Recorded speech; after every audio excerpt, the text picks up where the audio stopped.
Ako, malaki yung ginastos namin sa sulat. Tapos, naloko pa ako ng scammer. Kaya, bagsak talaga yung negosyo. Ay, boss, nasagad ako. Nawalan ako ng pera. Simula nung nawala ka. Nagkasakit yung asawa ko. Malaki ang ginastos namin sa sulat. Tapos, Naalala mo sinabi mo sa akin, boss? Nawalan si Suko.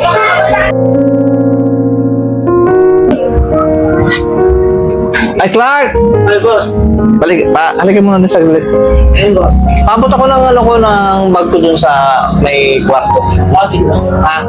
Sige. Siya nga pala, Boss Mark, punta muna ako ng US kasi may negosyo ako doon na kailangan kong ayusin din eh. Bale, ikaw muna ang bahal dito sa artwork na negosyo ko. Ha? Talaga? Oo. Pagkakatiwala mo sa akin ang negosyo. Pagkakatiwala ko sa ito, ha?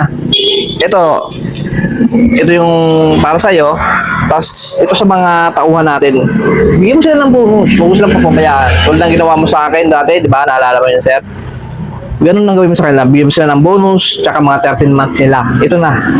Kasi, sige na. Kasi nagmamadali ako. Baka mahuli ako sa flight. Ha?